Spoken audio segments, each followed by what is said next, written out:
Hello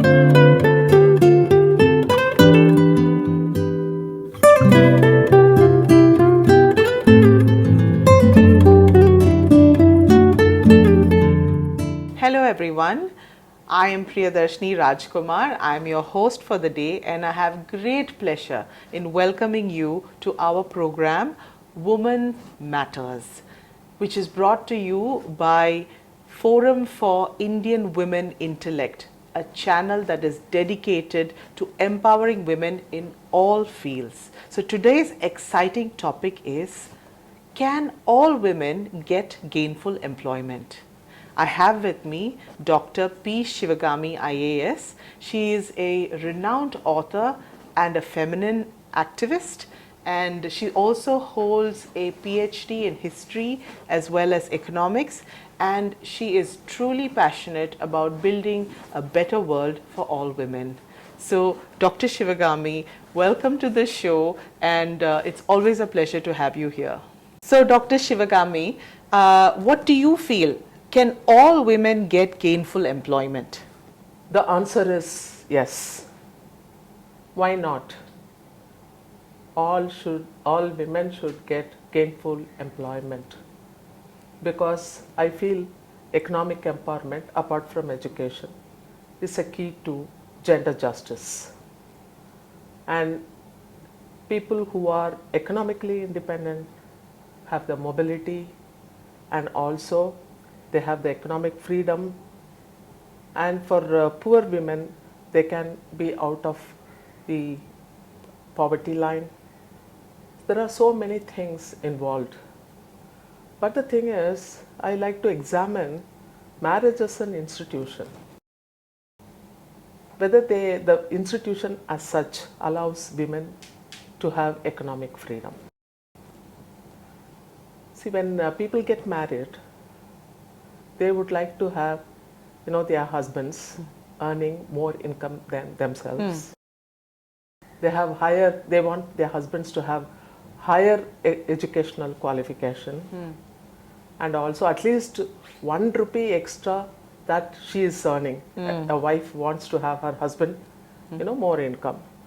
And also, in respect of marriage, several other things are involved, like she wants the person to be taller than her. Yes. So stronger than her. So the institution as such empowers man over as the a head woman. of the family. So therefore the expectations of women also, that the man should be stronger both economically and physically, etc. So now, if women are trying to get gainful employment, sometimes it clashes with the values of family. But in the progressive state like ours, I don't think it should become an issue.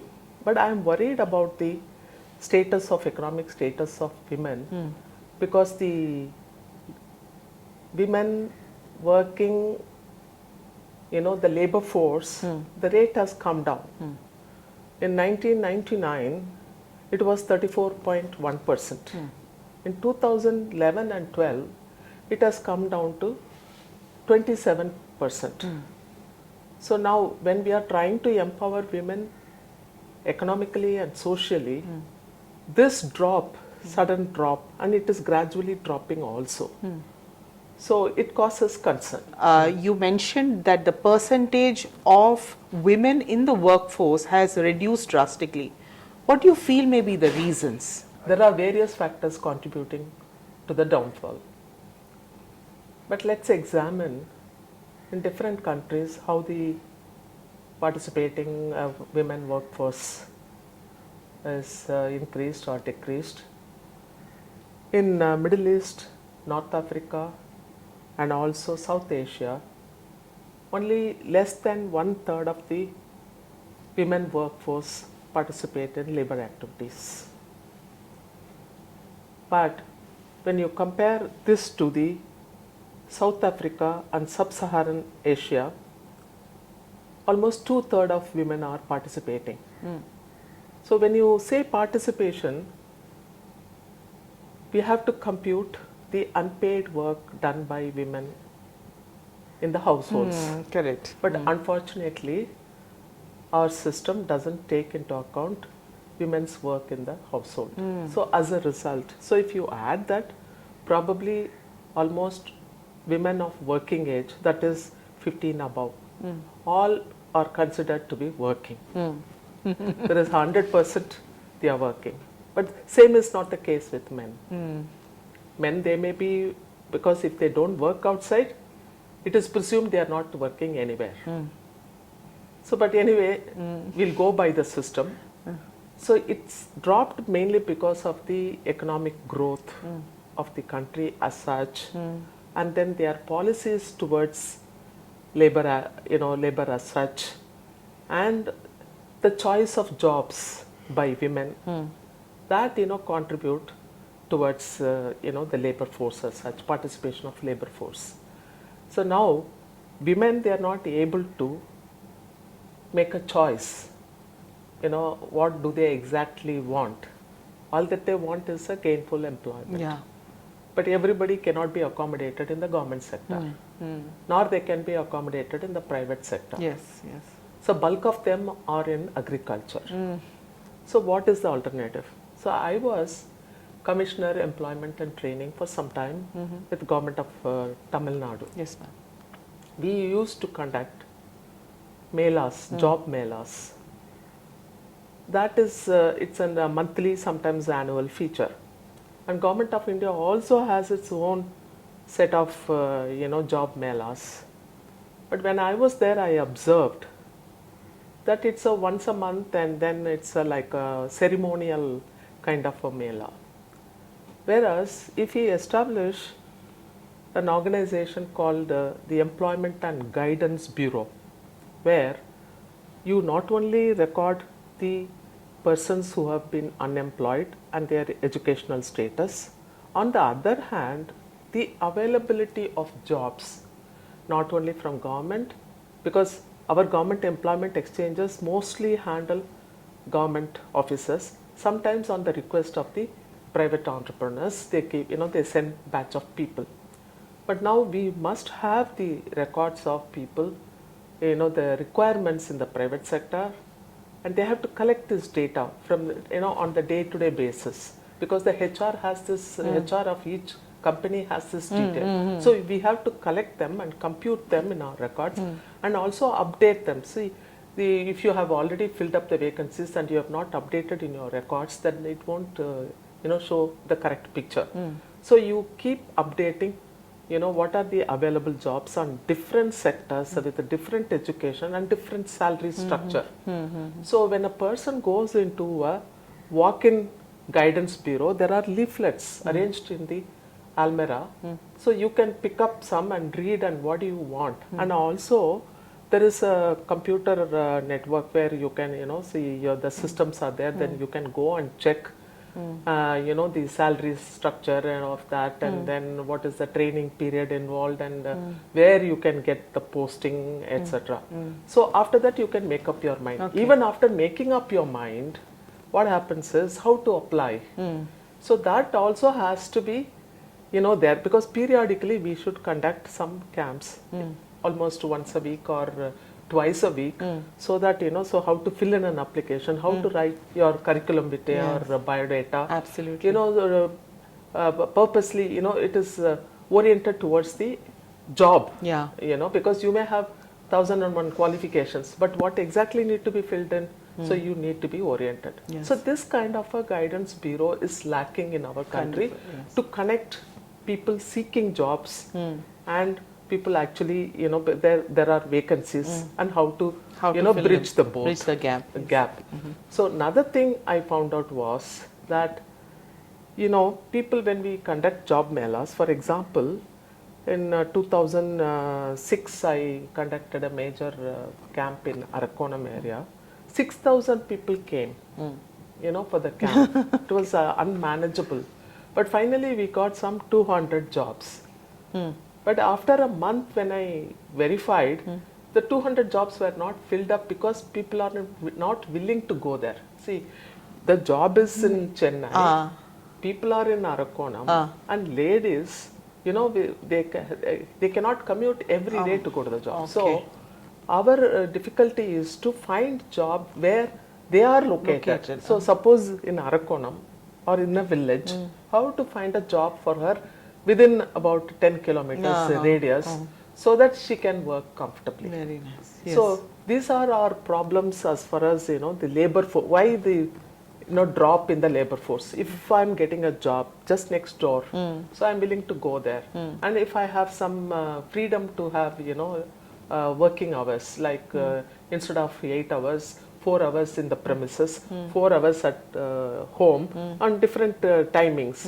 Okay, morning I can spend 2 hours and I go to the company. I work for 4-5 hours, come back, and if there is remaining, I can do it at home. So like that, people want it's comfortable job for them, so they can accomplish because they are burdened with responsibilities of both home, managing a home as well as an office.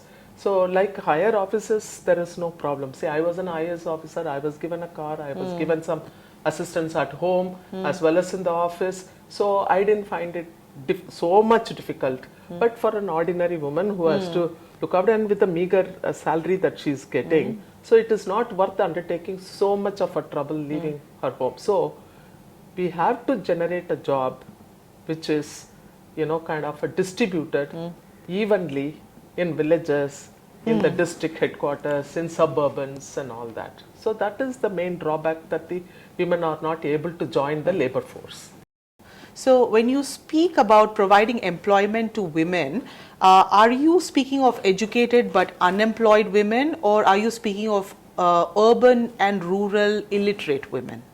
I like to cover all women as such, both educated, unemployed, and also illiterate and partially skilled and unskilled women in the rural and urban area. So in the educated sector, see that corporates, so how much percentage of women are able to occupy high positions in the firms? Like 8.9% only in in Indian firms as such. So they are means occupying top management post. And the HR section, why I'm talking about HR is, that is Human Resources Department. In the US and Europe, it's almost like overrepresented by women. Yeah, more than 50% probably. But in India, even that category, only the 31% are able to enter. And also 13.8% of women only are able to become, they find a way to the board, because the board in a company decides all the policy matters. Yes. Okay, it's a very important post. But, so this can be improved, by the companies by reduction of attritions. What do you mean by reduction of attritions? That is attacking people that, instead of finding fault, and then, you encourage and then give orientation and improve their status so that they can come up, one. And secondly, the presence of large number of women will automatically, because if you take a policy decision that you are going to employ 50% of women, then what happens is, so ultimately because of promotion they can occupy different categories. So the induction itself should be a policy decision. So by changing the policy decision, see now government has introduced 33% reservation as far as Tamil Nadu is concerned, in the government jobs. But the private sector also, they may be comfortable with finding women, but there is, the gap between availability of posts and people employed, and because the kind of, what are the skills which are required for the current, because it's a changing global economy. What is today a prominent industry, employing thousands of people may go, kind of completely wound up and move to another place. So people should be able to get the appropriate skills, which are the industries which are, for example, in Tamil Nadu, IT, that is IT, what is it, information technology, and IT enabled services. So wherever you have to, you depend on IT. So IT enabled services, Yeah. textiles, transport, finance, health. These are the areas which can kind of accommodate large number of educated and skilled Correct. people. So you have to develop the particular skills to get into the jobs. job. And on the government side, so take for example, see, we can talk for rich women also. Rich women are, maybe they are can access the capital, required capital through bank loans and then their own assets, etc. So why don't you help, so for example, every year take up one district. So select 10 women and then make them entrepreneurs and then insist that they should give at least 50% work towards to women, 50% share to the women. So like that, every district, if we have about nearing 40 districts. So in all the districts, in India, I think 500 over districts are there. So in all the districts, 10 women per year, they become either a big or a small entrepreneur and can accommodate women. So that is for the educated, rich, and then who can be an employer as well as employee. Kind of that area we can cover. Regarding unskilled urban and rural area, which we are very much concerned, because see, they are the people who are subjected to be, they are vulnerable to male chauvinist activities, atrocities and all sexual harassment. So they need to be protected, and the government has to really clearly think, arrive at a policy, how to empower them stage by stage. So in my view, because I have moved about, Tamil Nadu, particularly, and also all India, I have an exposure. So women, and as you know, the mobility of women from home to workplace is very limited. So government has to think something very unique for them, so that all the women can get gainful employment. So you set up first of all, in a village. So you think there is I imagine, okay, we construct a work shed. Yes. Or a production unit. In that area, say for example, Vellore district. So it is surrounded by leather factories. Yes. So these leather factories, they have their own space, and they do some sort of job like cleaning and tanning and cutting, all that. But when it comes to making of shoes, so that need not be always done in a factory. So when it's only pasting and shoe uppers and then labels and then packaging, that can be done elsewhere. So you bring that to a workshop. So give the women the job. So they are in their village, but there is, because every household, you have seen the village household, hardly any space for women as such. Suppose they are each individual houses they are distributing. So where will they accommodate the finished products? They don't have space, and also it will be dirty for them, and they can't keep an account. So if you provide a workshop with facilities like creche where children can be taken care of, and then a noon meal center where they can provide food not only to children, also the working women. So the nutrition level also is taken care of, and also you can impart training. So if somebody, I'm joining new, and so far I have not been used to working outside in a factory. So you can give training there, and also health advisories like prenatal, postnatal care, and then breastfeeding mothers, and then old age, people, because these days, that old women are not taken care of by the government. As soon as, you produce 2 children and the family planning operation is, finished, then they are dropped like hot potatoes. So they are post, the menopause, and then that care is not given to them. So that kind of a care can be given in that place, or some kind of an advice, health advice can be, or government instructions can be routed through, and also it can work as a protection for protection against sexual harassment. Correct. So why don't government think of setting up a production unit based on this line? So this is a factory where there is no factory, so people can learn new jobs. Ma'am, you spoke about, these kind of production units can be organized where factories are available near villages. But what about a situation when there are no factories? What is the alternative? Okay, now government has introduced some schemes like 100 days work program. It's called NREGP. And in most cases, all the women are not getting all the 100 days. And even if they get 100 days, their work is measured and they are paid less. So it is not adequate. So to cover farm labor, so the government can give self-help groups a piece of land so that they can jointly cultivate. At least they will be occupied 6 months in a year. Suppose they cultivate some dry crops, it takes 6 months for them to harvest. So till that 6 months they are engaged in the farm labor. After that they can 100 days they work in the the program that the government envisaged.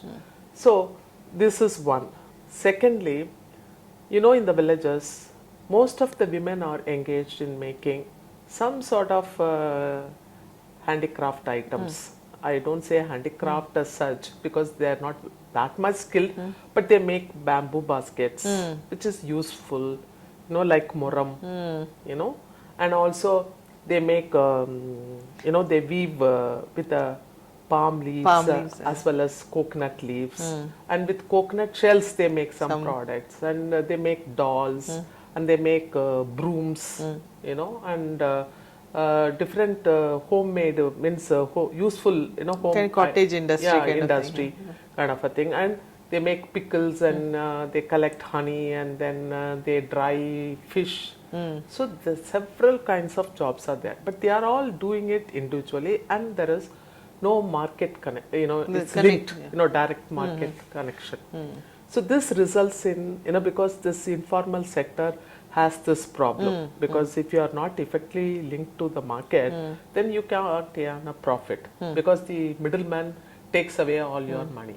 So if the same work is done in a workshed and the finished products are stored there, so a vendor comes, so all women can bargain jointly. At a price that it is comfortable for them, they can sell that. Like a union kind of thing. Like a union kind of a thing. So they can sell their product. So in such ways, all the women, because some are engaged in farm labor, because they are landless agricultural laborers. So if you give some land, they will jointly, because this culture of working in groups has, been proved successful. As far as Tamil Nadu concerned, maybe in some portion of north and western parts of India, and also the eastern states like Sikkim, Assam, and all. Everywhere the self-help groups are there. If you give a piece of land, government land, on a long lease or permanent possession, so they can, cultivate those land. Either if it is a fertile land, they can sow paddy or perennial crops, and otherwise they can cultivate some dry crops for 6 months. So one thing, their food security is ensured, because 6 months a year they get some sort of because apart from eating only ration rice and depending on government, the dependency link is broken. So they are self-sufficient and also get employment, and also it helps them to come away from the kind of a dependency from the male members of the family. So it's all in one built together. So that's what I have but government has to invest. So I'm not saying that that all investment has to be plowed in one particular day. So you can gradually. So you start with some villages where they are adjacent to factories, so ready employment is already available, and then already people are making some products. You find that, and you locate your sheds there, and gradually expand to all the villages, so that because when women join together, another advantage is when women join together, they don't gossip. So individually 2 members, 3 members, so they spend their time while away their time gossiping. But women join together, and especially if you provide a mic, so they become, they try to articulate everything, correct, politically and economically. So that kind of empowerment also is a byproduct of this construction of a production unit in villages. So this is my idea. Thank you so much for the wonderful insights, Dr. Sivakami. You have so beautifully explained that, the various government schemes that are available and what government can actually do by giving land to self-help groups, plus putting up all these production units, which can really help the women in rural areas, and they have to do this to provide the infrastructure. So that is wonderful, and thank you so much. Thank you so much for joining us today, viewers. It's been a wonderful interaction, and I want to please request you to like, share and subscribe to our channel, Forum for Indian Women's Intellect, and please don't forget to click the bell icon to continue to get notifications about our future videos. Thank you and goodbye.